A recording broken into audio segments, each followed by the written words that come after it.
You are watching Late Night Q&A with ZodWriter episode 98, featuring the creator of the legendary GODEEP podcast, Mr. West Ashley. This should be a good one, folks. Yo, what's up, Yo, man? It's so great to finally have you on Late Night Q&A. What's up, Pilly? Good to see you, my friend. what's up, bro? Good to see you too, man. I didn't know Tom Cruise knew me, man. well, at least the AI version of Tom Cruise knows who we all are. You know, I like to call Tom Cruise, the AI a-hole, because basically what I do is I do this stream with a group of guys on Saturday mornings called Nostalgia Power. And Right. I've been kind of using Tom Cruise as like our AI mascot. And I always Right. have him say the most miserable things about everybody on the panel. It is absolutely hilarious. Like, I always Yeah. just have him trashing everybody straight up. That's hilarious, man. That's dope. How you do it with the AI voices like that, man. That's pretty cool. I see that sometimes when I watch like your APAS show or other Yeah, shows that I yeah. catch. I see like the little AI guys talking. That shit is funny as hell, bro. Yeah, we do that. We do that all the time. It's kind of become like a staple of the I Don't Get It show that me and APAS do, because we like to make fun of, James Gunn and all the buffoonery and all that stuff. So it's fun to make AI clips utilizing Right. those people and like treating them like they're actual characters and stuff Right. instead of real people, making them as a caricature, you know what I mean? Right. Right. Right. So Definitely. it's interesting. So I mean, but man, so what have you been up to, man? I see that you're very active on social media these days, but what's new and exciting with you? Oh man, I don't know, bro. I don't know. It's been more of I've been doing more photography than anything lately. It's Well, I notice on your Instagram you're very, very yeah. active on photography, with your children and stuff. And Yeah, yeah, yeah. you do wonderful work, man. Man, I appreciate it. I hope you get into a scenario where you're actually able to do like like a photography book or something, or make it like, a thing, because you do really good work with it, man. Your pictures are nice, dude. Man, I appreciate, man. I'm still learning. I'm getting, you know, somebody texting me. Hold on. No, I'm getting better as I go, but I'm still learning it. It's always been a passion. I had the camera for a little while, and I just started taking it out and shooting shit, and then people just start hiring me after that. Okay, So so they kind of it's got you. So you're doing it what somewhat professional along with freelance, yeah, all yeah. It combined. started. It started out all freelance. It started out I didn't have no models. I had no events.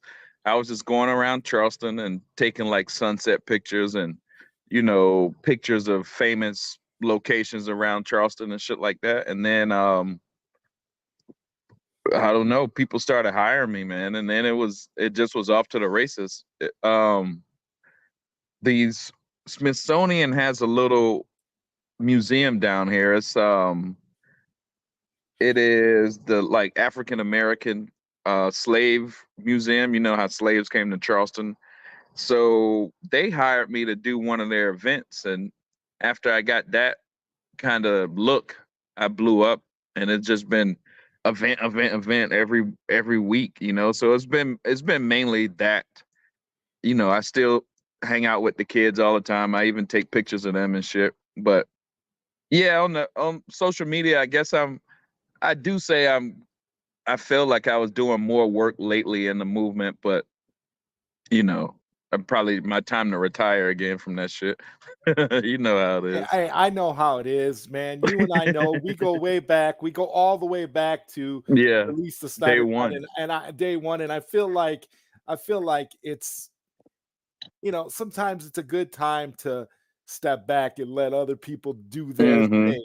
Like I totally get where you're coming from there, because I Yeah. don't know about you, but I don't want to be doing like campaigns till I'm 80 years old. I mean, Yeah, it's no, I to the look point at you. I where wanted to tell you that like tonight. I was like, yo, bro, I don't know how you do it, but you you've been killing it, like years on top of years on top of years. You've been putting in a lot of work and shit. I know I couldn't do that shit. I get mad when I start editing and producing another podcast. I'm like, nah, bro, I can't do Right, this. and I know, You know? and I noticed that. Like, I wanted to ask you a little bit because honestly, Go Deep is legendary, and I still go back, from time Yeah. to time Thanks, and man. listen to those old shows, Yeah. and just to have it on. Like, I'll be working sometimes because I work from home during the daytime, and I'll Right. I'll put that on and I'll listen, and that takes me back. Yeah. Yeah, So it again, does. a much happier time, but then also, Yeah. there was a lot of controversy, going Yeah. Yeah. forward. But one of the Yeah. things I wanted to ask you about is how, it's like when you got started, when the Yeah. movement really got kicked into high gear, and this is for those that don't know the release the Snyder Cut movement. We're not talking about anything that came after. What I'm Right. I'm saying is when that got started, I just remember how you started off, how it was so positive, and how everybody, was coming on and everybody was friends, and you had so Yeah. I can't even remember, the amount of people that we went from being great friends with in the beginning to Yeah. now those people we're dead Yeah. to those people. And Yeah. it, and Yeah. it's so Yeah. and it's so crazy to me because I'll listen to Go Deep, and I'll remember certain people. I'll be like, oh yeah, I remember him. Oh, I Right. remember that guy. It's like, oh, whatever happened to that guy? Oh, wait, he blocked me on social media. That's why I don't know what's going on with this person, because these people all disappeared. And Yeah. my problem was, I feel like when I go back and I listen to that, it's almost like nostalgia. It's like going back and playing an old video game like Super Mario Brothers. You remember when you was a kid, and if you get a Hell chance to go yeah. back and play it, you enjoy it just as much now, and you feel like a kid again. But it's Yep. it's kind of like that now. Can you believe Yep. it? It's like Go Deep has become like classic like that. Like you Yeah. listen to Yeah. that now, and it's like you're going back to a time when you know things were good, and we were all Yeah. and everybody was kind of like you know in lockstep, at least as far as what we wanted from the beginning. Right. Right. Before it all became about agendas and clout Right. chasing and everything else. Right. So when I think about that, do you ever reflect on like the early days of Go Deep, and then like what it Yeah. eventually turned into the further along you went? I mean, because I can understand getting burnt out after a while. I mean, because I stepped away for quite a Yeah. while myself. I Yeah. went and Yeah. did stop doing Yeah. stop doing the radio, and then before I transitioned into YouTube, I was like, man, I don't know if I want to keep doing this. So Right. I mean, I understand how how that can be, especially the transitioning from it being all positive, everybody's cool, we're all on the same page, to these people are backstabbing these people are Yeah. attacking these Yeah. folks, these people are in it for themselves, these people have got their Yeah. hands in everybody's pockets. It's so crazy, Billy. I Yeah. don't know. Yeah. No, that's a great question, bro. That's an excellent question, because I fit in that I fit in that one question more than I fit in any other part, I think, of this movement, because like for the longest I would only listen to the intros of my podcast, because I didn't want to hear the people on there, because at first, I wasn't streaming, I wasn't live streaming. So all of that shit I was doing is production.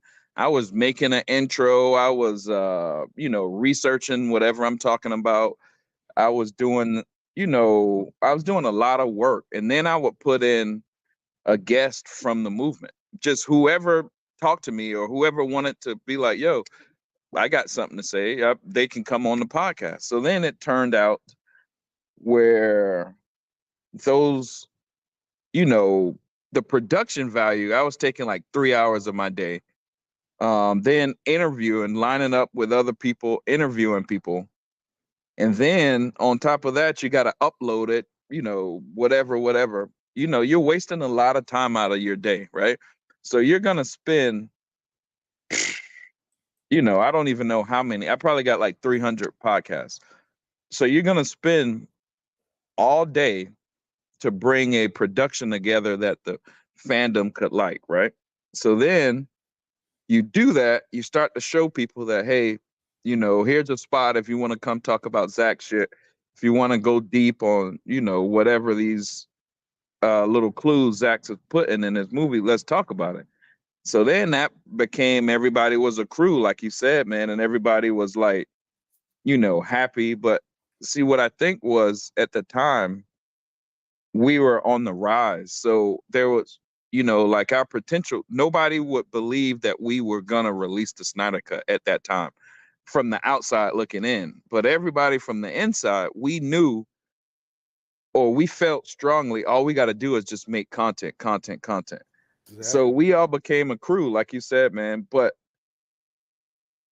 at the same time of us becoming a crew, there was like, I told like Skywalker the other night this. It was like the Snyder Cut movement was getting big time attention all over the world, all over Twitter, social media.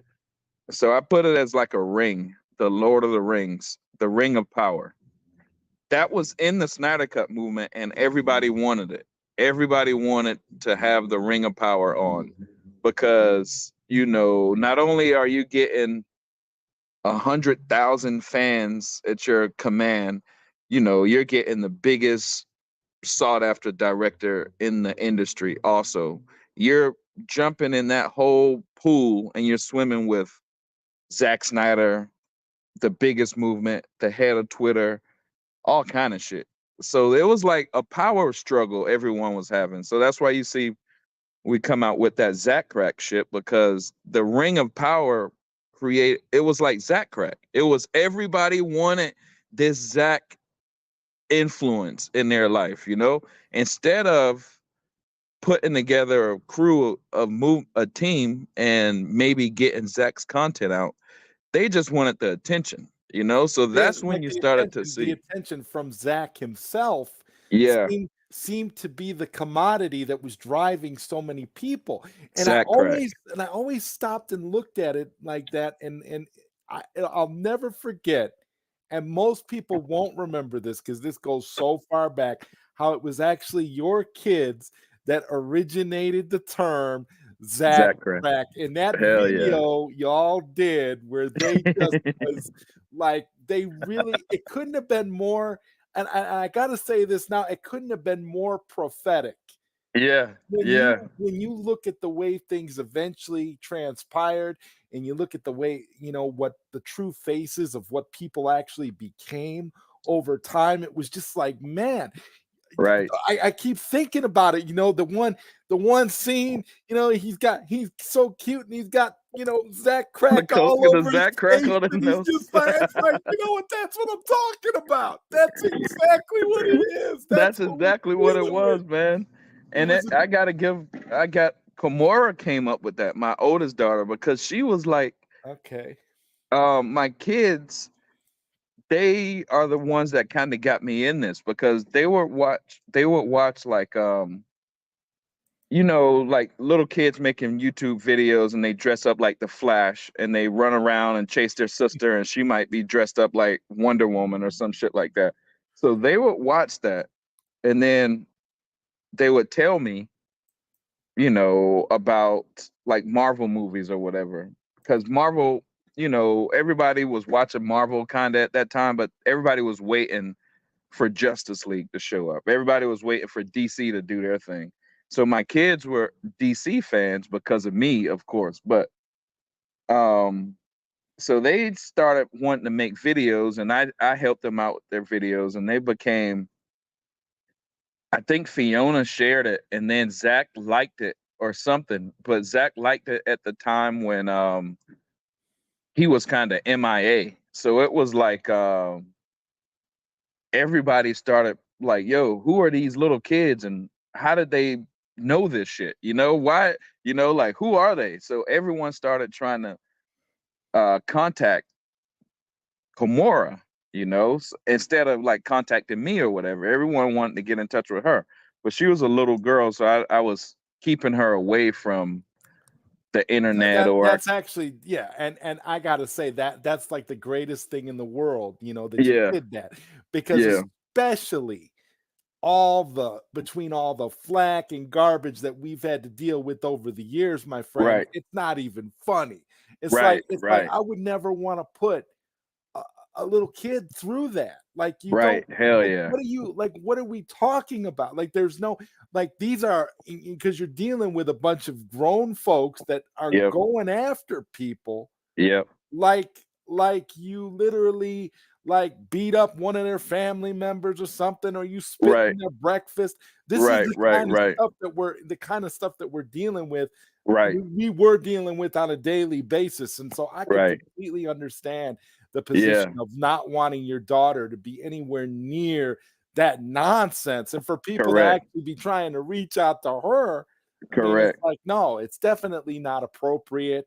I mean, Right. I remember later on we had one dude who had, like, you know, he was, I don't know what he thought he was doing, but he was criticizing you, and then he had your kids in the Yeah, thumbnail, and yeah, yeah, I had to go talk to dude and be like, you yeah, know, yeah, you got to take yeah. the video down, because you cannot have Pilly's kids in your thumbnail when you're attacking Pilly. That don't look Right. right. That's not good for the kids. I appreciate The you kids doing can't that. do I remember you nothing. doing that. And I just, but it still kind of bothers me to this day, because I'm like, you can go after people because you disagree with, you know, what they say, or you have Right, an issue with how they conduct themselves or something they right, did. right, But when it right, gets to the point where it's personal, and now you're involving people's children, you're involving their families, you're getting involved in their personal lives, you know, right, it's a complete, there's got to be a line somewhere. And I want to know what you think about that.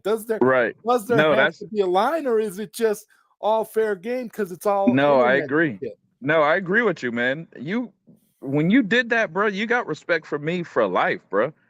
Because people remember we were in the chat room and there was like 30 people in that bitch and they were just sending me what this guy was showing, but nobody was addressing the guy. And you came and you just went and addressed him and he took the thing down. But yeah, that was a not say it's crossing the line. I know how people act on the internet, but that's why I did podcasts, because it was either y'all gonna get in touch with me or you're gonna keep trying to bother my kids, you know? So they stopped doing the podcast. And that Zack Crack came because of that. Because people were, you know, people will ask them, hey, can you be on my podcast? Can you do a show for my, Christmas show or something? Film Gob had them on his show a few times. So that was cool. But what it did is it made other people want. And so let's say my little boys, they would be like, yo, we got to make a video. We're going to go to dad's house this weekend and make a video. And Komora would always be like, oh man, who are these people now? You know, everybody's on crack for Zach. It's like Zack Crack. And then once she said that, it was like, it just rung. It just stuck. And then instead of going on somebody's podcast, we made a video about everyone on crack. And then it was what we did was like a confessional style video where, Yes. you know, they show the instances of the kid doing or the person doing drugs, and then at the end they all confess and they talk about it like, I think my brother is on crack, or my brother's been acting strange and blah blah blah. But once we did that, people started laughing and hashtagging Zack Crack. So Will Rollins, we were working with at the moment, he was like, bro, we just need some Zack Crack merchandise. And we made hoodies, and it just blew up from there. It went trending a few times, partly because people like the hoodies, but partly because people were trying to say, oh, how are you putting Zack and crack in the same sentence and blah blah blah, I just trying to talk shit. remember when I bought, when I went and bought the T-shirt, and we started promoting the Zack Crack, Right, as a brand under Mr. right, West Ashley, and people were so mad about that because it was almost like it was taboo for you to be profiting off of the name Zack and Crack together. And it was like, but it's something my kids came up with.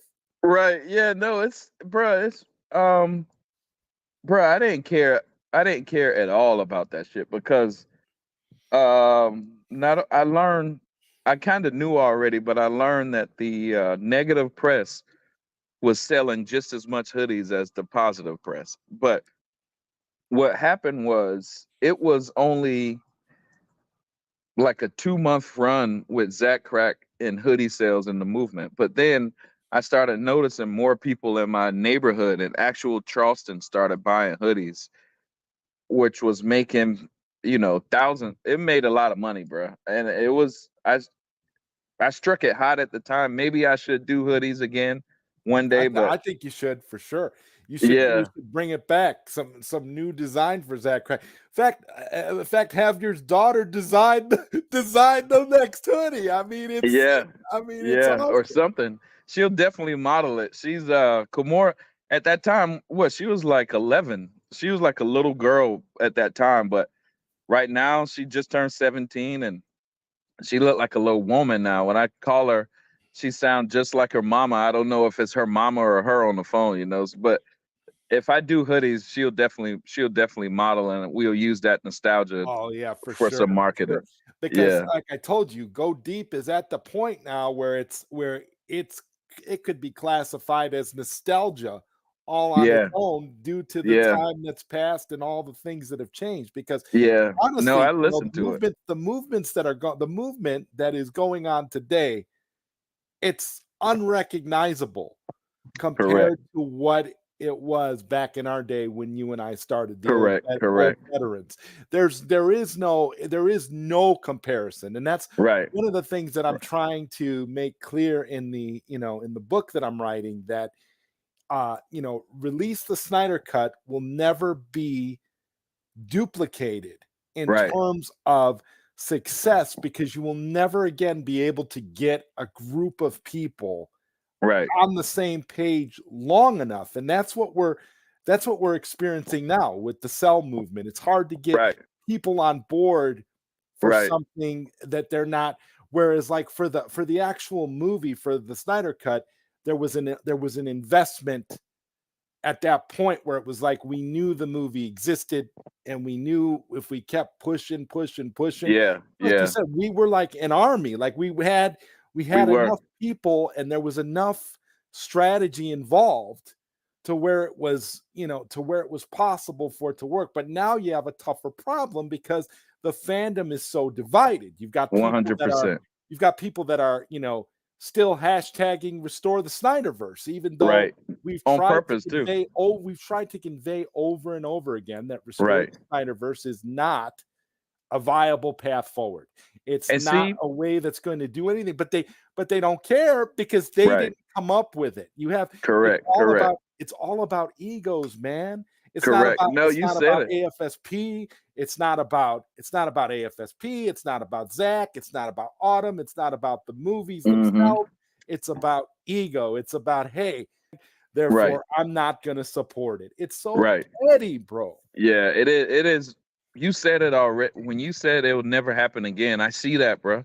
Because, like, I try to tell people, like, yo, you two, y'all need a podcast, or you should go do a podcast. Somebody do this, or y'all need a chat room that's pumping. You need this. Like, I'm trying to bring like that blueprint from the old school to what I see now, and it's like really look at it. When we were pumping, we had like Zod, we had me, we had Film Gob, Film Junkie every now and then. You had the 40 Club doing their thing. You had you had a lot of people. Fatal J, Comic Book Movie Marks. You had a lot of crews doing something. Tons of different people. Tons of crews, bro. And now all different. They were all different, but they were all getting the word out in their own way. Whether it was positive or negative, and we didn't get along with everybody. But the thing was, it didn't matter, because at the end of the day, you're getting the message out there that, hey, Correct. we want more of this. Whether they were, whether some people were downplaying it or whatever, it didn't matter, because they were still talking about it. It goes back to Right. what you were saying before about positive or negative. It doesn't matter as long as people are talking Correct. about it, as long as people Correct. are interested. Your haters probably bought just as many Zack Crack hoodies as the people that love you, man. Right. So Correct. it's not like you're losing anything because these people hate what you're doing or whatever. They're Right. still supporting you in a way. Right. So it's Right.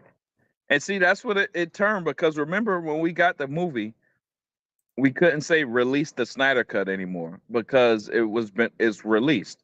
So RTSC was really what we were about. That was our hashtag, that was the crew, that was our job, that was the mission statement, right? So then after that, it comes restore. Restore the Snyderverse was basically RTSC Junior. Like, hey guys, let's keep it going. Don't just retire. We need not only we get Zack Snyder, Snyder cut, we need Justice League 2, we need Justice League 3, we need all this other shit. But like I was saying earlier, all that energy we put in release the Snyder cut, RTSC, people needed a break, bro. People were frustrated. People Amen. were fed up. Yeah. It wasn't time to just go to restore one day after the fucking movie came out. You know what I mean? Because it wasn't. And to be honest, to be completely honest, restore wasn't what we signed up for. You know what I mean? Restore was like some shit that just magically appeared after we crossed the finish line. We signed up for release the Snyder cut. To be honest, though, and I think what a lot of people don't realize, and you and I will realize this because we've been there since day one, but the truth of the matter is, we expected the fight. A lot of us expected the fight for release the Snyder cut to go on a lot longer than it did. Yeah. They did, and it was Oh, my bad. I didn't mean to cut you. I was just gonna say to just to go off of what you said about to just scramble on over and then just jump into another hashtag right out of the gate was not the thing to do. Now there was a lot of adversity and there was a lot of hate and games that Warner Media was playing at the time, right. which I think kind of fueled it and made people think, well, this is the time we need to come back and we need to do restore right away. But ultimately, I think I'm in agreement with you. I think there needed to be a break. There needed to be like a lull, a period of time where we kind of all stepped away for a while. And then if we were going to come back, because we lost so many veterans in the process. There were a lot of people, like you said, this wasn't what we signed up for. There was a lot of people that were not going to do that restore stuff because there was no motivation. People wanted to get back to their lives. I mean, we can't control what studios are going to do. Correct. After the fact, we only knew that the movie we would get because that was already done. So there was no reason for them to keep holding that for ransom from us. But the whole restore thing, you're talking about creating new content out of thin air when the studio just wants to move on. So it kind of makes it like, well, no, they gave you release the Snyder cut because they didn't think that they thought that once they did that, they thought they were going to shut everybody up. And a lot of the veterans at the time, Pilly, I think understood that listen, already, we want this movie, but the fact that we got it as quickly as we did is a testament to the movement as a whole and the power of getting things done. And I honestly think it would have worked for the Ayer cut, but that's another story. I think it would have worked for David Ayer as well, because I think we would have had a better chance of getting the Ayer cut more so than, transitioning over to new, fresh, out of the gate, movies out of thin air. But Ayer did a lot of stuff, I think, that kind of derailed his own chances by some of the choices. No, you were right. You said, it was these are some great questions, bro, because maybe you know me and you know what I want to talk about, but these are great questions. The motivation was gone, bro, because people were leaving. People were fed up with how TPZ were acting. People were kind of fed up with how Ronaldo and them were acting. Just people were like, yeah, our motivation was release the Snyder Cut. That's what we've been saying for like 5 years. It even rolls off our tongue with like muscle memory. And now some people who just showed up, they're like, oh no, but you got to continue because it's now restore the Snyderverse. But those people that's pushing restore, they didn't have no strength. They wasn't strong, so they couldn't motivate anybody to do nothing. They were just like, hey guys, just how about you hang around? But it was really, bruh, it was really the ring. It's the ring of power. It was all right. So guys, we finished the mission, but no, some people had to continue because they had to keep that ring on, bruh. It was, bro. We're gonna go from Justice League 1, we're gonna go to 2 to 3, whatever else. We got like 4 more movies we gotta fight for. But imagine like doing that shit for like we did it for like 5 years. So we're gonna do this shit for another 20 years, bro. Are you serious? If Are yeah, you if we serious? go off of that metric, and Right, that's assuming that you're going to get all of the people involved that got it done the first time, and that right. wasn't something you were ever going to do, Yeah, especially no. because the store didn't have the the power of pushing AFSP behind it as Right. strongly as Release the Snyder Cut did. Release the Snyder Cut, number one, above all else, was about AFSP. And Yeah, that's what I think made it work. yeah, If you didn't have a strong cause behind it like that, you wouldn't have gotten as many people. You wouldn't have gotten the attention. I mean, think about it. We were feeding the hungry. We were doing yeah. We were doing a little lot of folks shit. were doing Yeah, billboards. We had all this stuff going on. And when they tried to do similar things for Restore, it just came off as like a bad imitation or just like right. emulation of some sort. And it just wasn't Yeah, working. it was the Walmart version. It definitely was. And it was like um bruh, to do this, you need influencers. You need cool influencers. You need people that's gonna make other people want to be a part of your shit, right? So we just, whether it was behind the scenes shit or whatever, but I don't know who does Restore even have? Who did that crowd? I know I was in the Watchmen. The Watchmen really had everybody. You was in there. Every crew, they had smaller crews outside of the Watchmen, but the Watchmen had everybody. So Yeah. once I left, some people wanted to take hold of the Watchmen because they knew the Watchmen is actually driving the movement. So if they could take hold of the Watchmen chat, they could take hold of the movement. And it failed because they wasn't cool enough. They wasn't me. And I hate to say it like that, but it's the truth. They just didn't have nothing to make people motivated. But they could, go to Zack Snyder, whatever event or whatever, and look like they're really good influencers, but they just didn't have that it. And Film Gob has that it. Fatal J has that it. You have that it. That we had stars in Release the Snyder Cut movement. I don't know if they got stars in the Restore, so nobody feels like giving that motivation to go make 300 more podcasts for some fucking Warner Brothers who we don't even know what they're doing or what's going on, and they're not even treating us right. Why are we? What's the motivation that we're gonna put in that work to make any content for anything like that? So a lot of things came to a head. We started seeing people for who they are, who wanted the ring of power, who wanted Zack Crack, who just wanted content, or shit like that. So it was, yo, it was kind of bound to happen. Because listen to this. Listen, and I'm gonna be 100% honest. We were talking about listening to Go Deep. Um, I so recently I started listening to it. I put it in a group chat, and then I'll just click on it and listen to it, and I could hear I could hear the people talking, and some, at that time I was looking at them boys like my homeboys, right?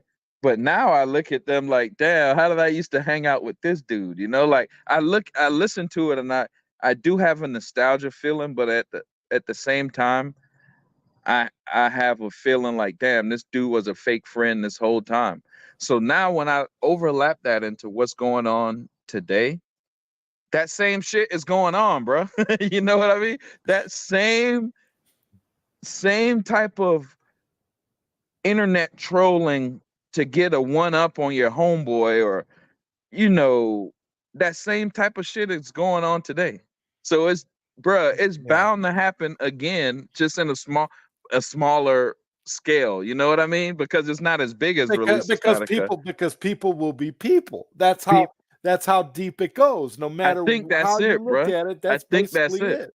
You I know, think that's it. I and really do think that's it. and Because you know when Dr. Manhattan has that scene where she throws the earrings at him, and he said something like, yo, I'm just tired of people, pretty much. I'm tired of being caught up in everybody's shit. If people only knew how much more legendary we could be if we were working together, bro.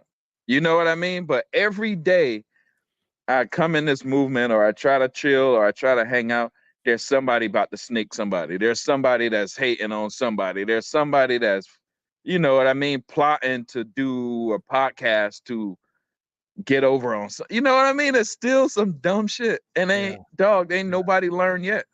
I don't yeah, think. And maybe and you I don't might be think that right. people. It might be people. Some people just don't realize. Sometimes, and I was saying this to a friend earlier in the week. You just got to stay in your lane and do your Right. thing. You can support each other. You support whoever you want to support. But if you think it's getting to the point where you don't like this person anymore and you're ready to do something to backstab him, maybe you need to take a step back and realize, Yeah. hey, just stay in your lane and do your thing, and support from a distance. Because That's at what the it end of is. the day, you don't want to have smoke within your own groups. I mean, and Right. that's the biggest problem. And Bat Dan's thoughts with the $4.99 super chat. Thank you, Bat Dan says, I woke up from anesthesia screaming hashtags. I don't want to keep campaigning hashtags forever. Right. Amen to that, man. Amen to that. It That's gotta be exactly what something I'm more, talking bro. about. It gotta be Yeah, something more. We're in our late 30s, we're pushing 40s. right. Bro, there's no way you expect some 40-year-old dudes to be talking about comic books and tweeting hashtags Hey, forever. I'm gonna be straight up with you, man. I just turned 38 in March. Okay, Right. Right. I don't want to be. I'm getting to the point where I'm like, dude, I can feel 40 creeping up, bro. Like Right. I'm like, yo, this is not something that This is all cool and all, but it's like at some point you gotta get off of the internet and just start enjoying your experiences in life, because experiences are the most important thing. They're Because more we can't important get than that time back, bro. We no, you can't get can't. it back. No, You you know, can't. we and now we look at it, and even what are we spending to release the Snyder Cut? Was that like 4 or 5 years and shit? That time, although we made a lot of good friends, and I still have some homeboys from that time or whatever, and I'll be friends with them for life. But bro, okay, like that's 5 years, bro. You cannot come back and say, I wish I had my 30s back. All right, what were you doing? Oh, I was hashtagging for 10 Right, years straight. right. Like, It was sell ZSJL to Netflix. I mean, at some point you're gonna be like, okay, listen, I got all my hashtags over here. I just want to enjoy life, man. I want to enjoy. I don't want to worry about it's like all these people over here are backstabbers. These people mm-hmm, don't support me. I don't support these people. I don't right, care about any of that. And I talked right, to somebody. I talked to somebody else the other day too, and I was like, listen, it's like when I get to a point where YouTube and any kind of stuff, podcasting or any of that chat stuff, feels more like a chore than it does, fun or like a hobby or something you enjoy doing. then it's time to move on and not Yeah. do it anymore because there's better things in life. Yeah, yeah, definitely. And I look at that, bro, like even in like in our chat we're in now, you know, sometimes people will get pissed off if you don't talk about some movement shit. You know what I mean? Like, but to be honest, you got grown-ups can talk about what they want to talk about. You know what I mean? Grown-ups can be, but it don't have to be this, you know, that's why I tell jokes in that bitch all the time or try to be trippy. Bro, you remember how it was in the Release the Snyder Cut movement when we was all friends having fun.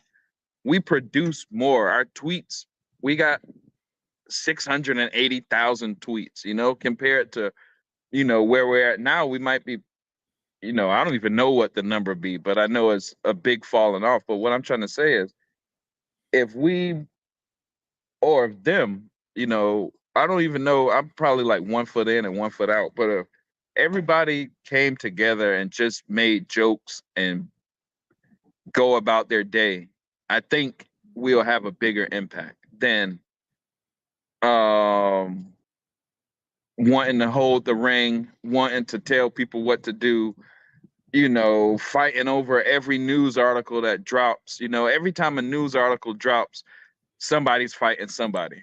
And I'm Yeah. like, bro, don't you understand by now that's what the news do?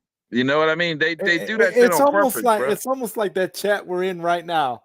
And I think I always think it's so funny because whenever I look at that chat, and I only get to see it every once in a while, so when I go Right. on there, I'll look and see what people are saying. But it's almost like it almost looks like there's so many different types of people in there from all Right. walks of life, kind of like how you were when you created Watchmen. It was like Right. it's almost like a social experiment to an extent. It's Yo, like if it you is put a enough, social experiment. well, there you go. If you put enough people together in a melting pot and you shake it up, you're gonna get fireworks. You're gonna get a lot of situations where you're gonna just be looking at yourself and going, "Wow, this Yeah. person really got upset over that." And I Bro, didn't like, even say nothing. And this dude right, really got butthurt over this. A, right, B, C, or D. Not talking right, about anybody in particular, but the reality is right, that that's exactly the kind of thing. right, When you think right. about it, Yeah, going back to what I no, was it saying is. before about people being people. I mean, it's That's just what it is. Maybe it's human nature. Maybe that's just what it is. And I think that's what annoyed me the most because um I don't know. I've seen it work. I've seen this shit work. And it only worked when we were all like chilling. You know what I mean? It wasn't nobody had on the ring, you know? I think when Ronaldo made that account and that account started getting thousands and thousands of people, then that's when that ring was formed, bro. That's when they was like, oh shit, I'm about to put on this ring. I need that account, you know, and then it never stopped. And it's still today. It's yeah, Lord of the Rings is real. We saw correct, it happen. We correct, saw the Ring of Power corrupt. correct, We correct. seen it firsthand. And then Right, it's like these people think because they run a Twitter social media account that's got thousands and thousands of subscribers that their shit don't stink, and right. that everybody just has to blindly follow it with no questioning nothing. And one thing that Mm-hmm. you always do, and I try to do that too, Pilly, is question everything because Got to. you never know. Yeah, you never know. And it's fucking Lord of the Rings, bro. It's like, yo, check this out. Here's what this movement is. We're on some Hollywood shit. We're dealing with the League of Shadows and we're dealing with the Ring of Power at the same time. This Yeah. is that's the perfect analogy for this movement. Sometimes some Holly weirdo gets the Ring of Power. Sometimes some cool guy get the ring. The point is don't put on the ring. You know, that's the whole point of this movement. Right. The allure of the ring is the problem because Correct. once you get it, then everything changes. Then that person begins to think that person is above everybody else. Correct. And it kind of it knocks everybody else down, knocks everybody out of step, and all that kind of thing does is creates snakes and division from within. And then you got people pointing fingers at each other because they don't know what else to make of it. It's right. Like if, let's say release the Snyder Cut. Let's say I could, if I had an idea, release the Snyder Cut was presented to me. That hashtag was presented to me by Fiona. But let's say I came up with a different idea than what Fiona came to me with, right? So then at that time I could say, Fiona, I don't like your hashtag. I want to do something else.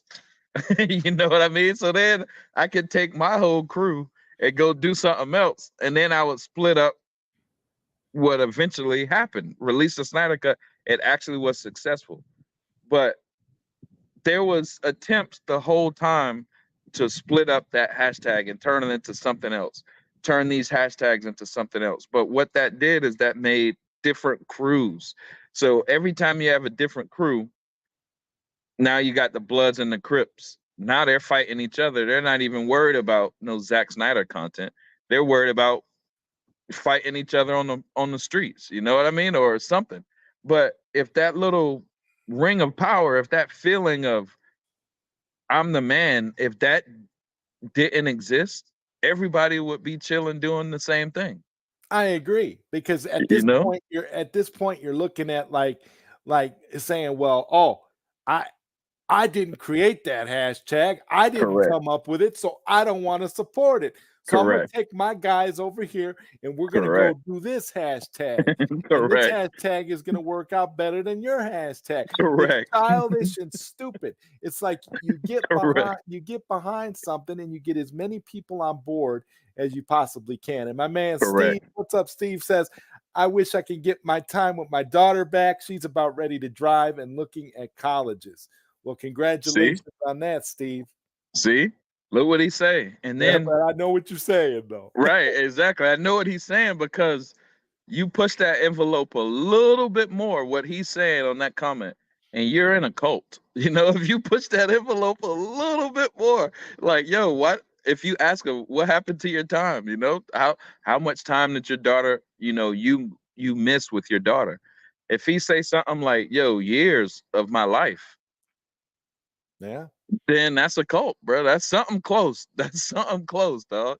Well, if it's not a cult, it's definitely a commitment. It's a commitment. It lasts longer than some people's marriages. That's all I can say. It's like you really have to look at it like that. Like you put it in, when you put it into that context. Yeah, I mean, because it really is crazy. And to me, it's like I'm so over the hashtag thing, to be honest with you. I'm just at the point where it's like, listen, you're gonna support this, but I'm not jumping on board any new hashtags. Right? I'm good.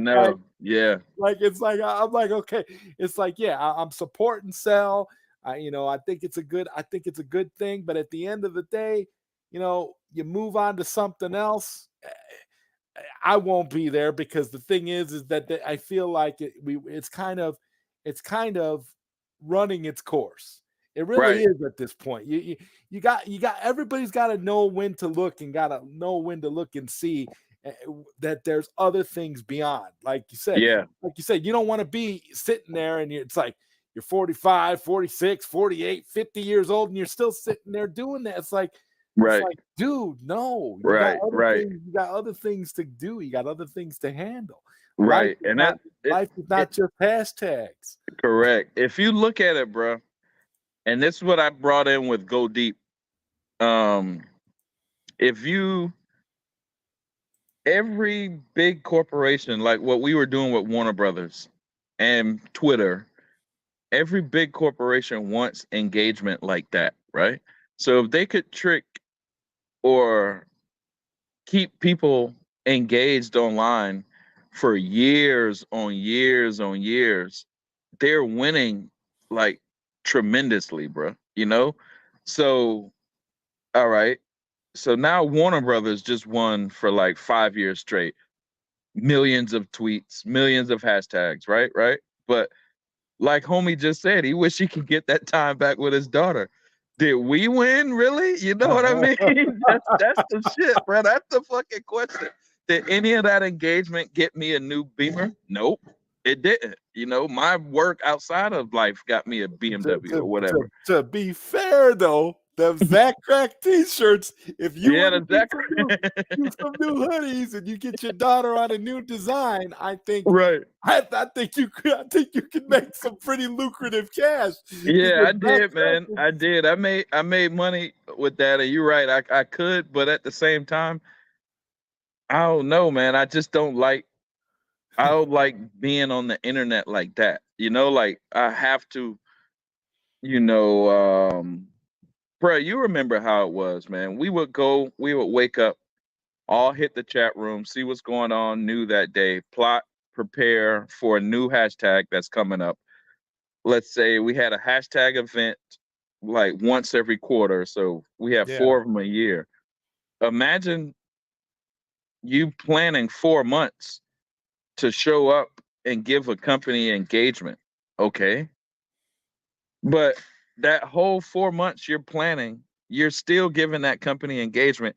You're not giving your kids engagement. You're not giving your girlfriend engagement. You're not giving your fucking mom your outside life engagement. You know what I mean? Everywhere you go, you're showing up with. And that company that we're giving that engagement to doesn't give a damn about us, and Don't they're give a not shit. paying us.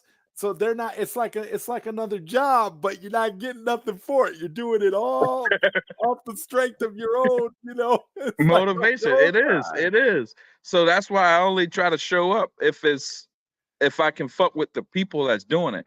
You know, like I would come in and I would help sell whenever they need me, whatever they, whatever. Right. But I'm not in the movement like that. Because I don't want to be like that. I don't want to go back and think, I'm about to make 300 podcasts at 6 hours a day for Warner Brothers or Netflix or anybody. I'm definitely not about to do that, bro. So it's Especially because half the people that you would talk to in those 300 podcasts would end up backstabbing you 6 months down Correct. the line anyway, and then you go back Correct. and listen to them and you feel like a jackass. Correct. 99% of them. Like I really look at it like from back in the day, we had 1,000, we had so many people, we were deep. But like if I could really be like, who do I keep in contact with still regularly? I would say Nasco. Yeah. I still keep in touch with Will Rollins. Absolutely. Will's a good dude, definitely. Yeah, you, because you're in that chat, and I think that's about it. I mean, Brian Kume, I still keep in touch with it, but maybe like 4 or 5 people out of hundreds of people that I met in the Snyder Cut movement. 90% of them I don't really like that. Like I've seen something that made me say, damn, I can't fuck with you like that no more. But all those people, there's no way I'm about to meet 100 new fucking people and only like 5 of them again in 5 years. Nah, I'm not doing that. There's no movie. There's better way to spend your time. There's better ways to Yeah, spend your that's time. what I'm saying. Sure. It's better ways to spend my time. I can make a movie in 5 years. I could make my own shit, And again, the stuff you're doing right now with photography is a Mm. far better future investment than hashtag Yeah, every day behind the scenes for something that right. may or may not amount Right. to anything ultimately. It's like, what are we doing? Right. Right. It's that big look like, bro, what are we doing here? They're people we're fighting fucking every day. We're watching for the backstab. We're fucking trying to run away from the League of Shadows and all their bullshit, blue check tweeters that they're gonna put out on us. All the trades that we got to defend these little stupid articles that they drop just to get our attention. We really got to do a lot of stuff. We're really a super marketing agency, bro. A super marketing agency to keep this motivation going. We need millions of dollars. If we don't have that, millions of dollars, we should be all getting paid. We should all be right, dog. If we, it's crazy. Exactly. If you look at Warner Brothers, what they spent on marketing for the Snyder Cut was like almost close to zero. So look at their movies before that, like BVS. How much did they spend on marketing? They spent some millions. You know what I mean? They spent some millions. So you just saved millions of dollars and made millions of dollars on engagement. And the people doing that are stressed the fuck out, pissed, getting, you know what I mean? There's are only driven by their motivation and to see the content, and hatred for this company that for some reason doesn't want to give them what they want when they know correct, it's going to make them money. And that's always been my biggest issue with Warner Brothers. Like, are you against making money? Do you think that making money is making money taboo for your company? Because at this point, that's what it looks like. Yeah. No, I think they were. I really think they were leading us on. I think that carrot was the Snyder Cut, and we were chasing the carrot the whole time, and they knew that, and they liked that because, look at the Marvel counterparts. There's nobody online talking about Endgame or nothing, and how much money did that make? People are still talking about BVS today to the point where it's trending probably. I don't even know. I didn't even look, but I'm pretty sure something from Zack Snyder is trending. Bruh, he trends every day, no matter what. He trends every day. Whether it's the Cell movement, whether it's his name, whether it's the store of the Snyderverse, it doesn't matter. He's trending every day. Rebel Moon, whatever it is. Right. Like, imagine how much that marketing and promotion actually cost and actually saved. That's like millions and millions and millions of dollars, like teetering on billion. But so the people need to be rewarded. There ain't no even fucking pizza party in this movement, dog. There's nothing, bro. It's just a bunch of there's just people going at each other's throats. Snakes. Like, that's the thing I think is so funny. Like, all of it, we're talking about, all we wanted, we can't even get a pizza. No, we can't even get a pizza party. I want to dox you and put all your information out there. Exactly. It's like, what did I do? we can't get no days off. We don't got no vacation days, no PTO, no pizza party, no nothing. If you even say, yo, I'm about to, if you even mention, yo, I'm about to retire, like you said, somebody's gonna dox you, somebody's gonna put out pictures of your kids to try to fucking, instigate you to come back. Somebody gonna try to mess with your girlfriend, or anything, bro. Yeah, the internet, bro. Just to your ex-girlfriend and stuff like. It has nothing to do with the movement. Like what? Like what? Like what, bro? Like how do these tactics even come in somebody's brain? Like I had a girl, like, in this movement, screenshot some shit that I said the other day. I even read the screenshot. I didn't even care about this, but I looked at it like this, bro. Like, bro, I have no screenshots on nobody in this fucking movement. I don't even care. Who would I even tell? Like, call my homeboy and be like, yo, X, Y, and Z, piss me off. Let me show you the screenshot.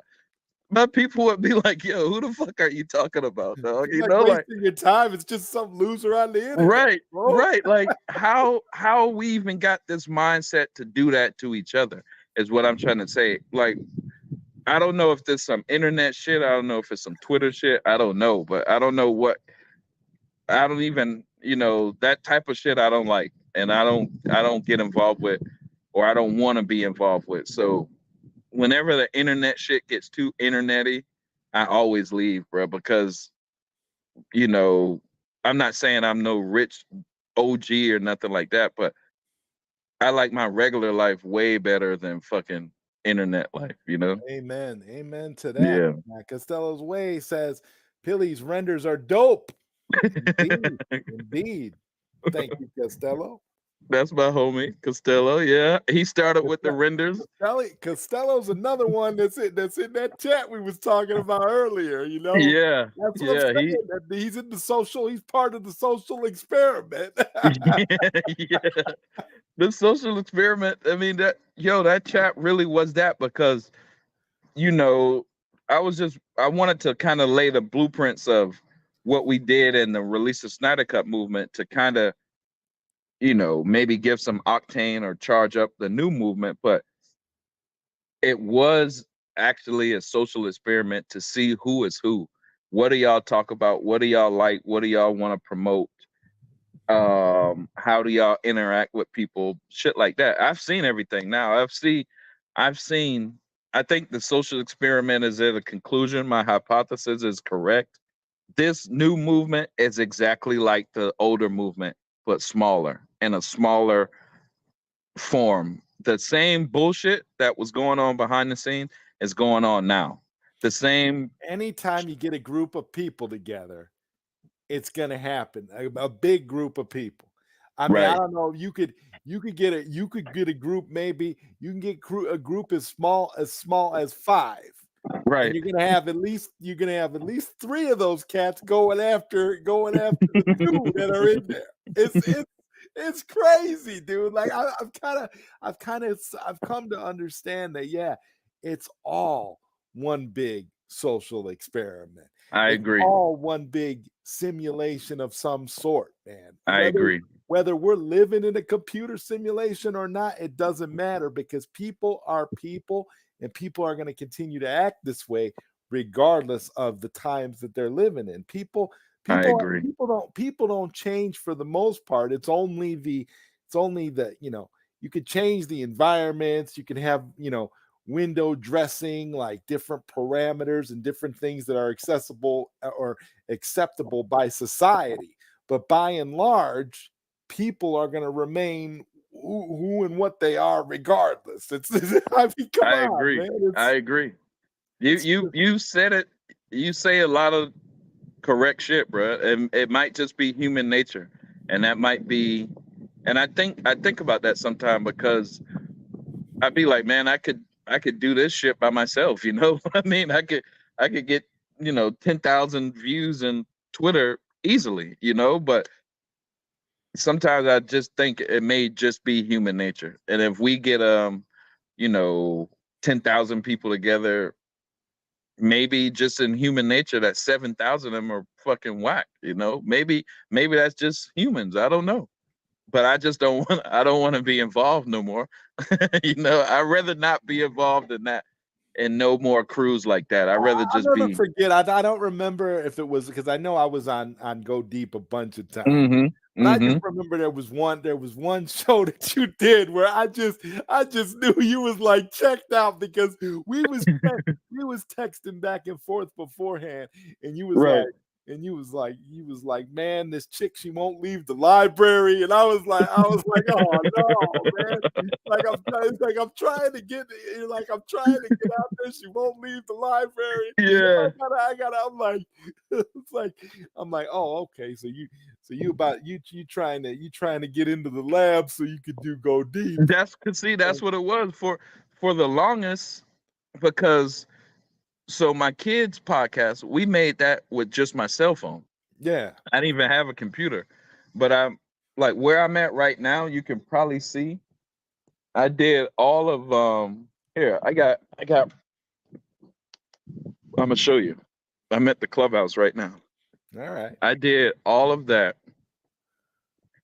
And because my apartment complex has these computers, I'll show you. I hope that ain't over. So if you can look, like right in there, you see these 2 computers. Yeah. That's where I was at the whole time. When I was interviewing everybody on GODEEP, it was right in here, until I went and bought my own computer. So when I used to interview you, it was done right in there. So it was always a fucking a journey to do a podcast anyway. I would have to come downstairs, you know, kick somebody out of the library or the computer lab and then interview somebody, right? So then it was, you know, that shit just started getting tiring. But on top of that, it was all the infighting. But people don't know all the shit you do to produce a podcast or all the Right, shit and I did. all the research you did to Right. find the stuff that was relevant to the topics that you were talking about on the show. And that's Correct. another thing, you know, like it's not easy to do that. That's research that takes Correct. lots of time, Correct. it takes lots of effort because you got to make sure it matches up so that you don't Right. look foolish.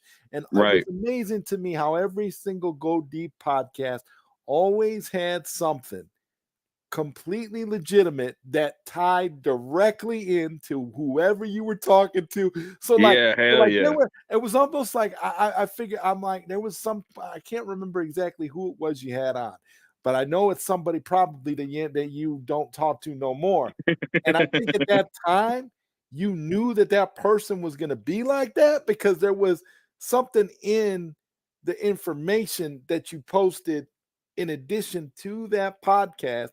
Yes. You know, the stuff that you Yes. did that kind of Yes. alluded to the fact that this guy might not be who you think he is. And I was just like, I was floored because I sat there and thought about that because I just recently like, you know what? He turned out to be a real bastard. Right. But you know what? That's what it is. Yo, I'm gonna give you a secret, bro. You caught it, and just by you saying that, I'm gonna give you a secret. Fuck. All right. So now, if you listen to, so Go Deep was like 3 or 4 years ago, right? But if you listen to any like Joe Rogan or Patrick Bet David or anybody that's big right now podcasting, all of their content was on Go Deep long time ago. But not to say that, you know, maybe they are still in my content or whatever. But so America was going through something at that time. As you know, we were, from what we were doing, you know, with the elections and Trump and big tech censorship and all of that shit. Right. So America was going through something at the time. But that something is heavy in Hollywood, right? So we're in a Hollywood movement, right? So that's something, let's just call it the League of Shadows because that's what we know, right? So the League of Shadows is in our movement because we're in a Hollywood movement. Hollywood was pushing that something on America, right? So people that I would interview, they're pushing that something on me, but they didn't know that I know that they're pushing that something on me. But I knew it, and I would just go find a counter. Like I would sit there and I would talk to them and I would let them say whatever the fuck they want to say. You would just be like, because I remember you'd be like, Yeah, I would just sit there. I would let you say anything. You could tell me fucking Joe Biden is the greatest president or whatever. And I would just sit there like, yeah, okay. But I knew at the end of my podcast, I'm going to put in a video that's going to make your position look so bad, you know, and even 4 or 5 years later, it's still holding up. It's holding up like a fucking statue. Still perfect, right? You know, Go Deep is 10,000 times better than anything Joe Rogan is doing right now. Damn, I appreciate it. Say that you were ahead of your time when you was in that room doing those podcasts. I mean, I appreciate it. You was kicking chicks out the library. You were ahead of the time. You were ahead of your time. It was awesome. I appreciate it, man.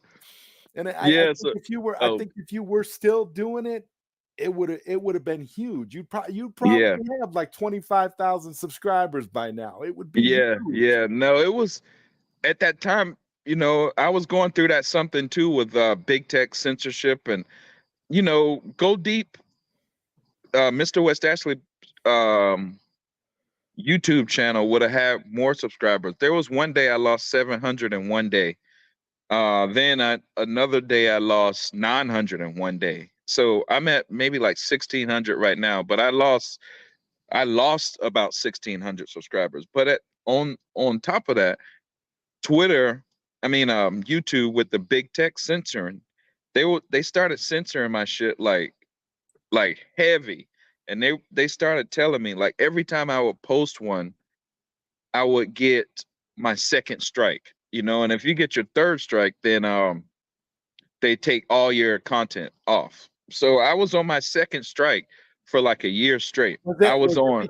Was it because of like the music and some of the clips you would use? No, I it know was that they because I were was crazy saying about shit. that. Like when big tech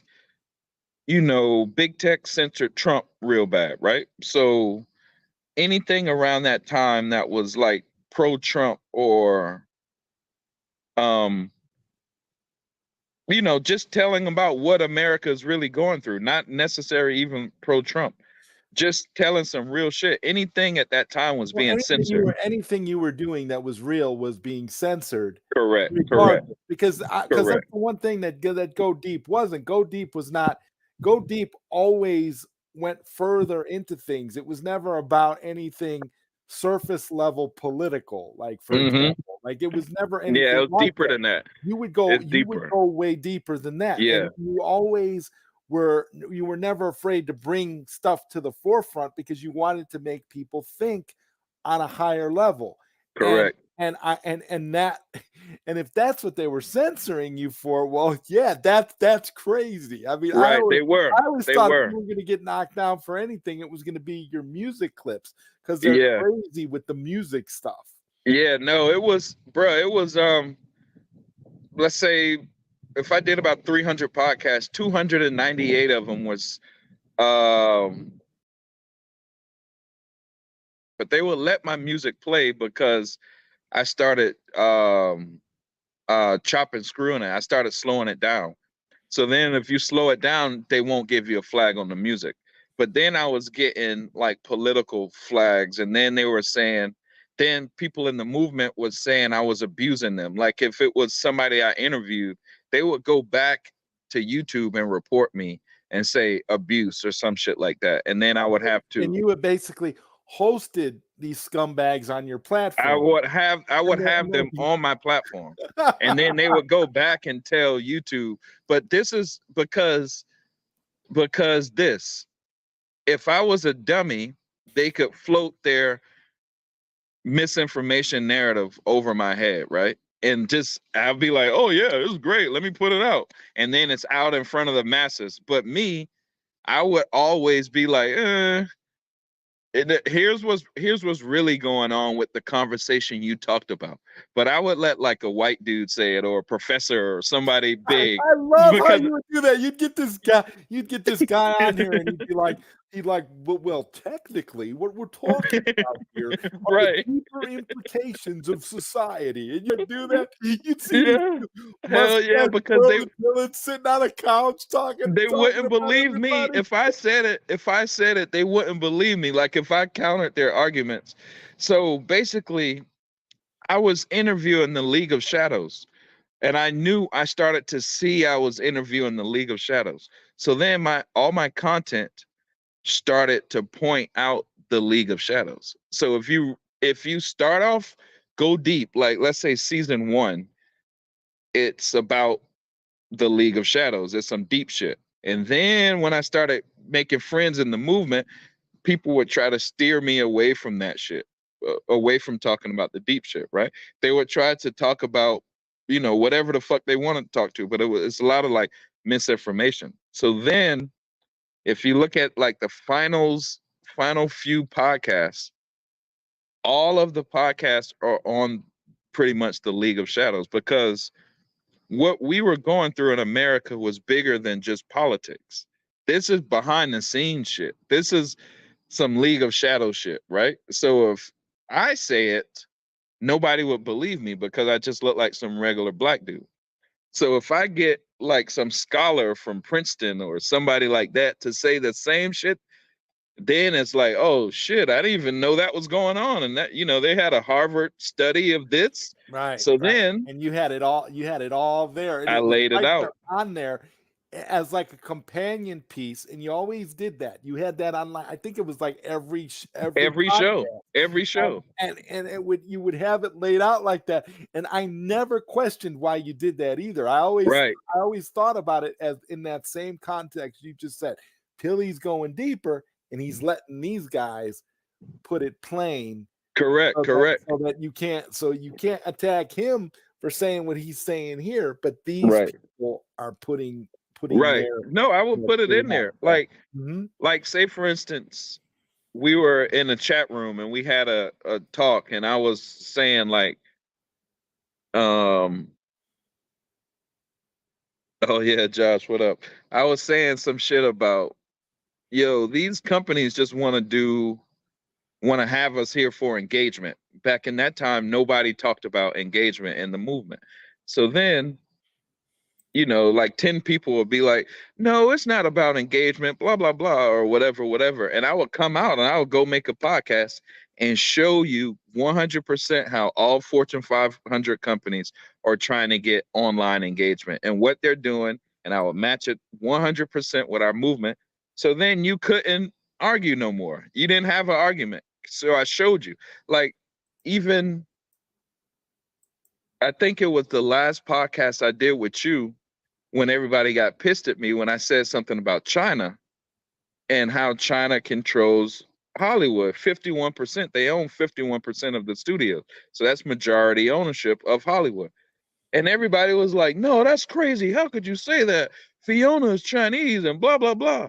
I just made a podcast and showed them, and they're like, nobody come back and say, yo, Peely. You actually, and you did, you provided that because I think you had two old white professors sitting across from each other saying the exact same thing that you just said. The same thing that I just said, right? So you can't go and be like, they'll talk shit to me, but they're not gonna talk shit to Eric Weinstein. You know what I mean? But then, because if they talk shit to Eric Weinstein, he has a resume that says, bruh, I'm way smarter than you. But I'm gonna say it just the same shit he says. I'm gonna say it in like the hood way, the regular street black dude way.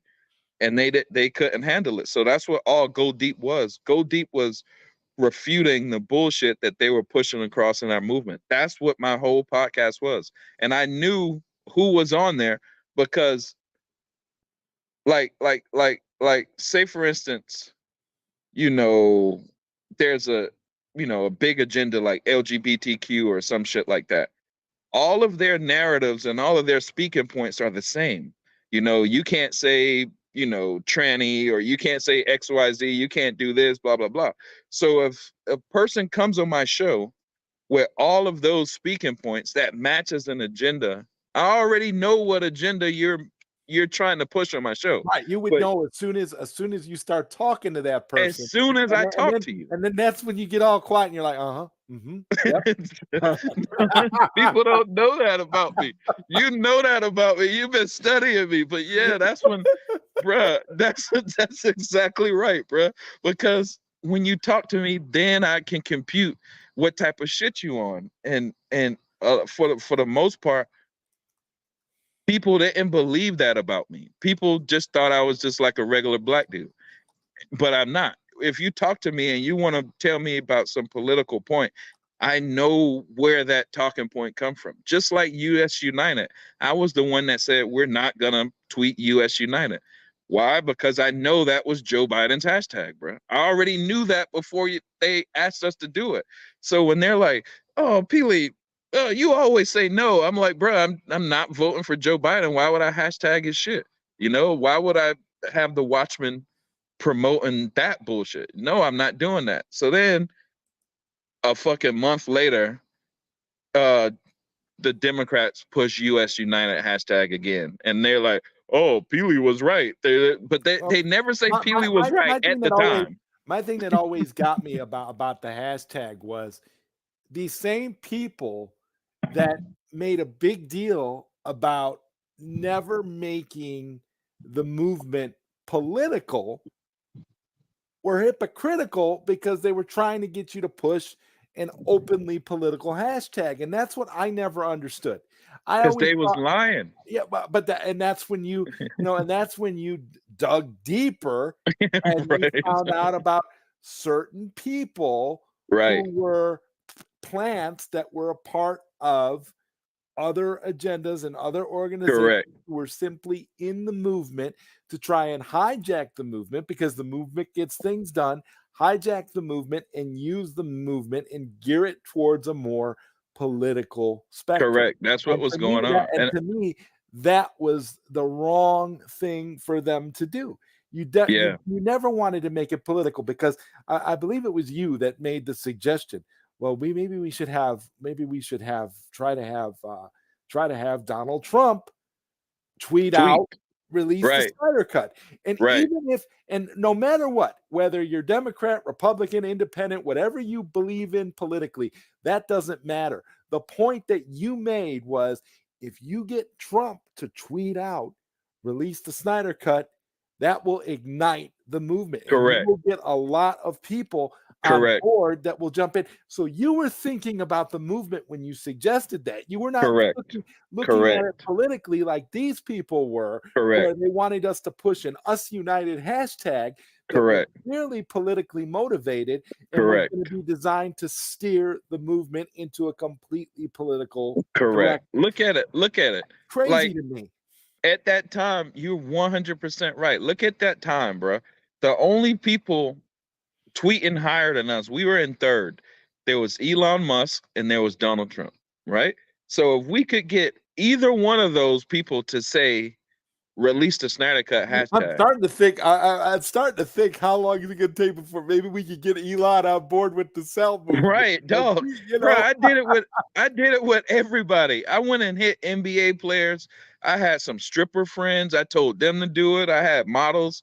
Dog, I hit everybody. It wasn't, and that's what people don't understand. I don't care if you're Republican, Democrat, Satanist, Christian, Mason, Muslim, bro. None of that shit really matters to me. Is what are you pushing, and what are you trying to get us to push?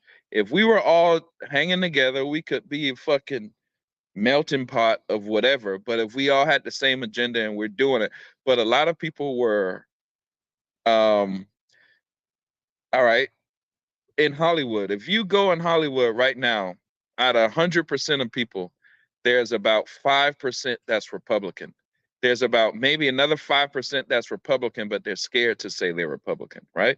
Because they don't want to get blacklisted and lose their jobs, right? But okay, that's Hollywood. That's Los Angeles, California. That's not in the movement. You don't got that pull in this movement, bro, because you don't got that pull over me, and a lot of these people in the movement are my friends. You know what I'm saying? Like, right. So the movement is going to be made up of people from all walks of life. Who are united under a cause, under an umbrella that is not political. And when you try to make it political, that's when you start to lose people. And that's what they did, bro. Never noticed that? Every time politics comes into any of it, that's when you start to lose folks. That's why by the time we get to restore, what we were talking about earlier, by the time we get to restore, people are just done. They're like, no, I don't want to have anything to do with this. Yeah, no, that's what they were doing. That's what they were doing.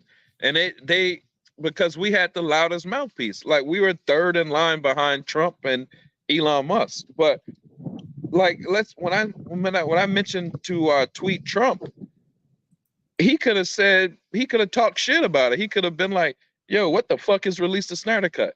That would have still given us tremendous engagement. He didn't have to say release the Snyder Cut. He could have said, yo, fuck these dudes that keep tweeting me release the Snyder Cut. Then everyone would have been like, oh shit, what is release the Snyder Cut?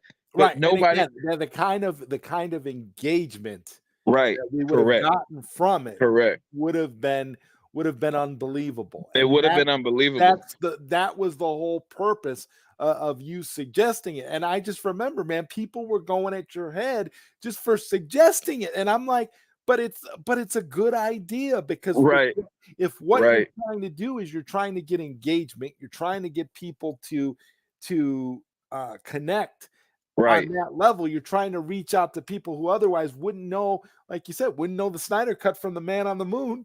Well, Right. now, you know, you've got this, and you've got a reason for these people to Right. get on their phones and be like, what's the Snyder Cut? It would have Hey, been in Google, every what's the Snyder magazine. It Cut? would have been in every magazine on earth if Trump would have said it, you know? It would have been Mhm. everywhere. But even all right, so look at this. Qatar said, I asked my pastor to promote Sell the Snyder Cut. Fucking sensei, bro. I love that dude, man. But look at, like, let's say that movement when we were talking about the League of Shadows pushing some shit on America. Let's just say around that time, before that time, men wasn't allowed to play in women's sports, right? In America, right? But then with a certain, you know, movement of, like, you know, LGBTQ or whatever, then it our laws started to change where men could play in women's sports, right? So then years go by and these men are dominating in swimming and like women's contact sport, even like UFC shit, beating girls' ass, you know, giving them fucking, you know, concussions, all kind of shit. So then people are like, yo, man, we shouldn't, maybe that was a bad idea, you know, maybe now we should ban men out of women's sports, right? Yeah, but no, fool, you should have not promoted it from the first place. You know, that's the point. So you don't be like, yo, we're exclusive and we're so progressive. We're, you know, we're progressive. We want to do this and this and this. And then like years later, you're like, oh shit, that was a bad idea. No, fool, you know it's a bad idea from day one. Don't promote that shit. So that's my point. If we got the biggest megaphone online, on Twitter, on the internet, which we did, we have to really, really, really, really, really be fearful of shit we promote. You know, we got to be really watchful of shit that we put out. And my buddy So, Steve points this out here. It's like when the news pushed January 6th. correct.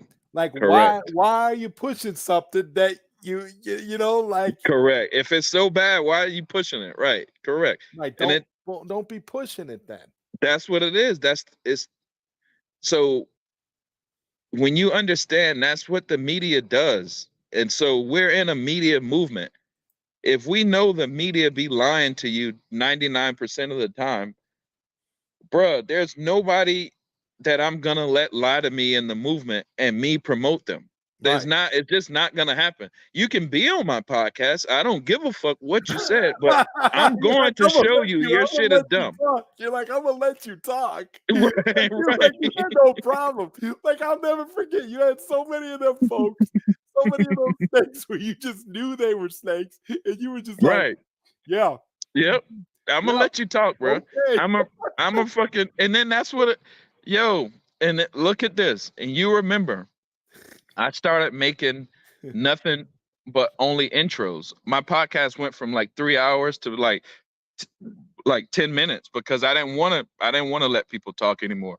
I didn't want to interview because um America, we was really going through war. It was like we were going through a coup d'etat. Only the generals should be able to talk now. Only the, you know, only the people that understand should be able to talk. So at my viewpoint, if you look back on this, America went through a coup d'etat. But if if our um if our people was smart enough, we would have saw that shit. So now they come out with movies like, oh, Civil War, and the one the Obamas did about like you know, people fighting with each other in the streets, and there's gonna be like a North-South revolution and all this shit like that. Yeah, but that's only gonna happen. America's only gonna go to civil war if we're dumb, you know, if we allow that shit. But we can hold it off. Um, the war, the actual fighting part, is the smallest, barbaric, the worst part of any diplomacy. Yeah. The best part the highest intelligent part is the talk, the meeting, right? If you go to war, that's the last resort. You're a fucking caveman barbarian dude and you couldn't have figured it out in a conversation, right?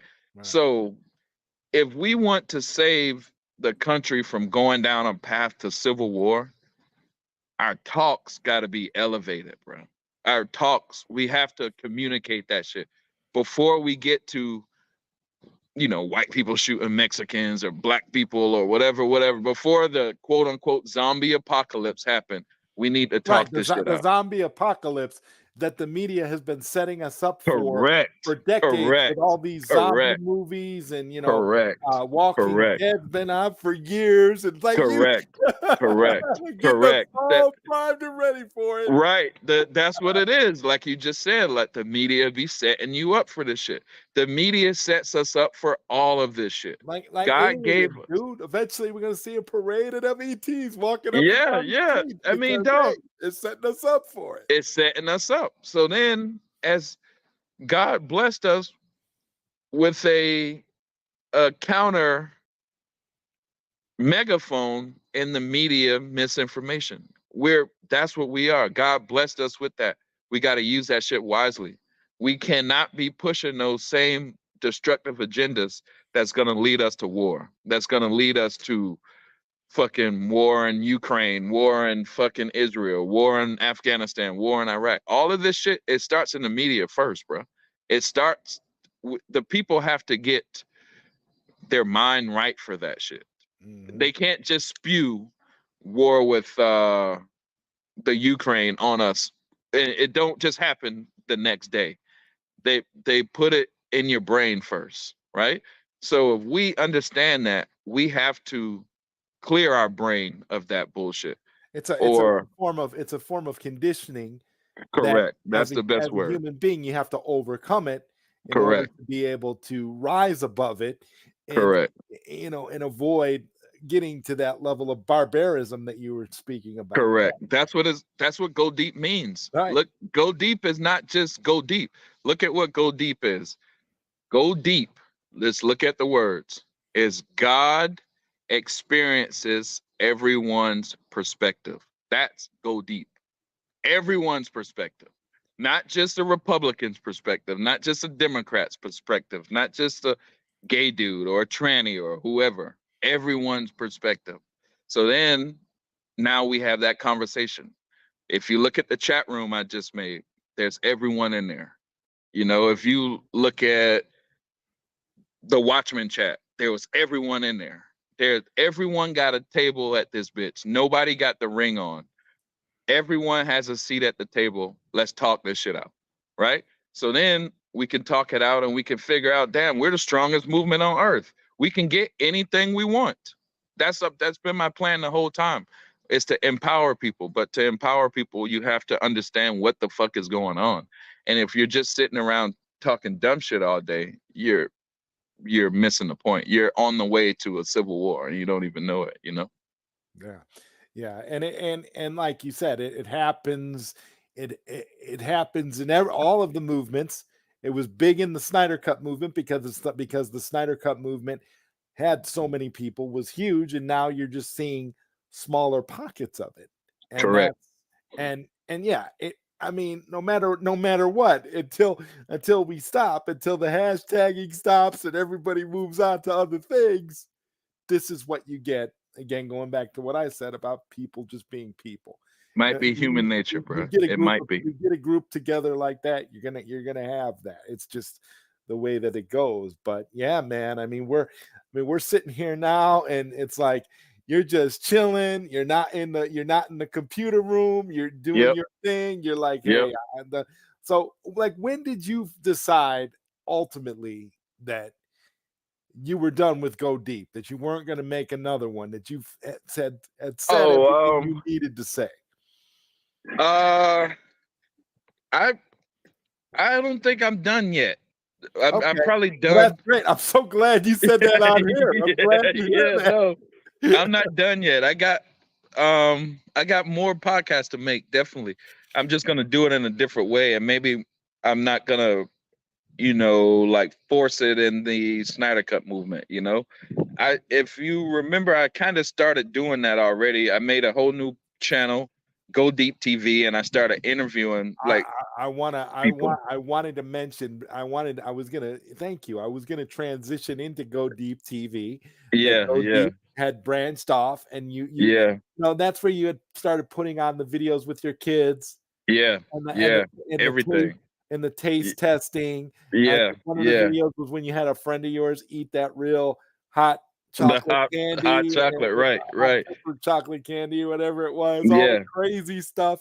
yeah, I thought that was cool because that was definitely a switch of sorts from the weighty stuff that you were doing with, right, you know, the Go Deep podcast, right, where that right, one right. goes way into things. That's a lot of introspection, a lot of outward, you know, and inward thinking, of Inward, course. right, right. But here, you know, here you it's like you're just having fun.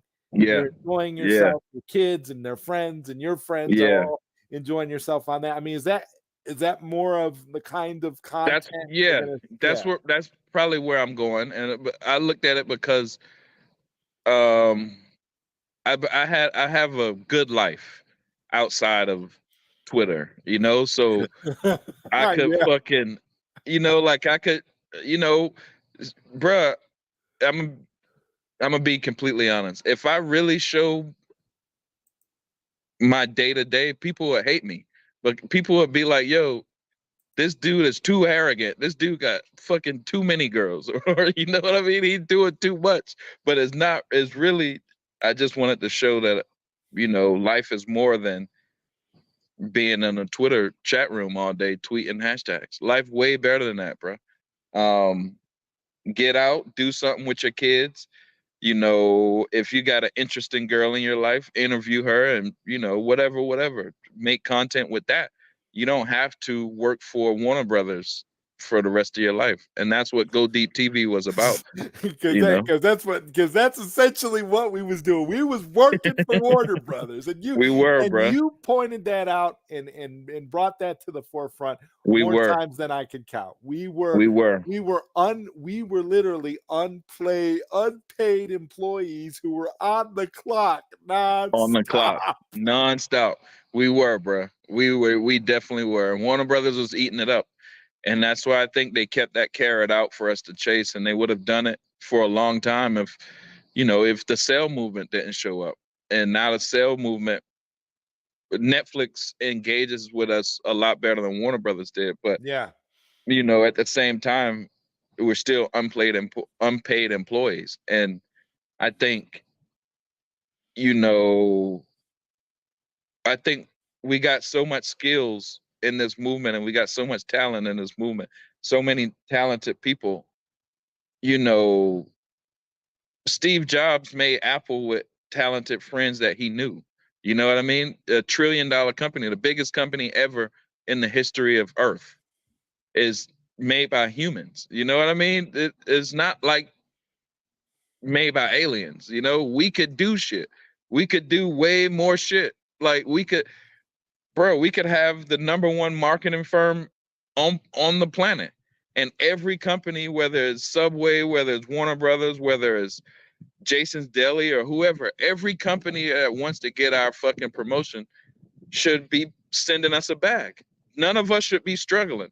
None of us should be fucking wondering how can we pay our rent, or coming in the chat room and saying, "Yo, I can't buy the hoodies this week because, you know, I'm behind," or some shit like that. Bruh, that should not be going on. Like you're on my we were Warner Brothers interns. Yeah, we were, Marcus. But That's funny. you're on my Facebook page, right? If we Oh see yeah. like if you've seen me do it before. If somebody in Charleston needs help, especially in West Ashley, I could raise money for them in like a day You or do. whatever. I raised You've like always done that kind of stuff. It's always been right. very impressive. You'll just put it out there, and then by the next day you've reached whatever the goal was that Yep. you set, because Yep. it's yeah. But that's just one dude. I'm just one dude. There's a, this movement has a bunch of us. This movement has a bunch of me's. You know what I mean? Imagine bro, there's nobody that should be going through nothing in this movement, bro. With the skills that we got, bro, we should have a Trump Tower. There's bruh, no, I see too much potential. There's people that be hitting me up in this movement from like all over the world, all these countries, and you know, some of them be having like dirt roads and shit they got to go down, and they're talking to me about how happy they are to watch GODEEP, and I'm like, bruh, I want to help you or something, but I'm trying to say this. Like we just said, Zack Snyder has been trending in one way, shape, or form every day for like 3 years straight. Do you know the marketing budget that cost? It's immense. It's tremendous. And to see that we lived on a planet where that shit was done for free, okay. So we now know the blueprint. It can be done, and it could be done for zero just by people's motivation. All right. So now what if that same blueprint is, bruh, every company would want to hire us. Every company on earth would hire us. We'd be like, yo, all right, we're not going to charge you $1 million for it. We'll charge you 500,000. All right. So now we got 500,000 in our little Snyder Cut marketing firm, and we can go take and feed the homeless. We could go help these people out in Bangladesh that's in the Snyder Cut movement that need our help. People that are walking down those dirt roads that Correct. We can help them out, but nobody even like and nobody think of that shit yet. They want to do this for Warner Brothers. To me, that don't make no sense. Warner Brothers is already $1 billion company. To me, giving them more billions it seemed weird to me. It don't even sit right with me. And so if I'm looking like, bro, we're generating billions of dollars, why are people broke in this movement? Why is our friends having trouble paying their rent or their internet bill? That don't make sense to me.